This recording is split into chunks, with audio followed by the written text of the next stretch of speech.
Fire service ও civil defence গতি, সেবা ও ত্যাগের মন্ত্রে উজ্জীবিত হয়ে সর্বদা অগ্নিকাণ্ড, ভবনধস, সড়ক দুর্ঘটনা, নদীপথে দুর্ঘটনা, ভূমিকম্প, বন্যা, ঘূর্ণিঝড় কিংবা কেমিক্যাল দুর্ঘটনা সহ যে কোনো দুর্যোগে মানুষের পাশে দাঁড়ায় এবং প্রয়োজনে নিজের জীবনের বিনিময় হলেও অন্যের জীবন ও সম্পদ বাঁচায়।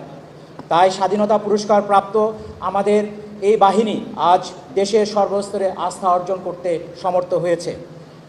সবার আগে, সবার পাশে এই অঙ্গীকারকে ধারণ করে ফায়ার সার্ভিস ও সিভিল ডিফেন্স দেশের মানুষের নিরাপত্তা নিশ্চিতে দিবারাত্র নিরলসভাবে কাজ করে যাচ্ছে। বর্তমান সরকারের সুদূর প্রসারী পরিকল্পনা এবং স্বরাষ্ট্র মন্ত্রণালয়ের আন্তরিক সহযোগিতায় এ বাহিনীর সক্ষমতা ও উন্নয়ন কার্যক্রমের গতি ত্বরান্বিত হয়েছে।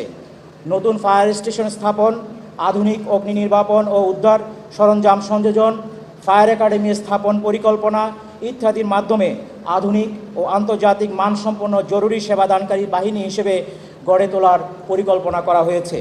আমাদের এই সক্ষমতা বৃদ্ধিতে সরকারের দুর্যোগ ব্যবস্থাপনা ও ত্রাণ মন্ত্রণালয়, গৃহায়ন ও গণপূর্ত মন্ত্রণালয়, বিশ্বব্যাংক, জাইকা ইত্যাদি সংস্থাও গুরুত্বপূর্ণ ভূমিকা পালন করেছে। উপস্থিত সুধী, অনুষ্ঠানের শুরুতে ফায়ার সার্ভিস ও সিভিল ডিফেন্স সপ্তাহ 2026 উদ্বোধন করায় আজকের প্রধান অতিথি মাননীয় মন্ত্রী মহোদয়কে আন্তরিক কৃতজ্ঞতা জানাচ্ছি। আজকে যারা সাহসিক কার্যক্রমের জন্য পদক পেয়েছেন তাদের প্রত্যেককে আন্তরিক অভিনন্দন জানাই। এই পদক শুধু ব্যক্তিগত অর্জনের স্বীকৃতি নয়, এটি সাহস, কর্তব্যনিষ্ঠা, পেশাদারিত্ব ও মানব সেবার এক উজ্জ্বল স্বীকৃতি। বাহিনীর অন্য সদস্যদেরকেও এরূপ স্বীকৃতি অনুপ্রাণিত করবে বলে আমি মনে করি।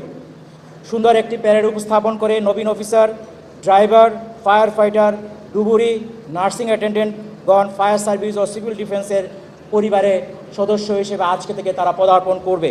আমার দৃঢ় বিশ্বাস, সেবা, সাহস, শৃঙ্খলা, দেশপ্রেম ও আত্মত্যাগের মহান ব্রতকে ধারণ করে নিষ্ঠার সাথে দায়িত্ব পালন করে ফায়ার সার্ভিস ও সিভিল ডিফেন্সকে সকলের কাছে আরও আস্থাবান এবং মর্যাদার স্থানে নিয়ে যাবেন।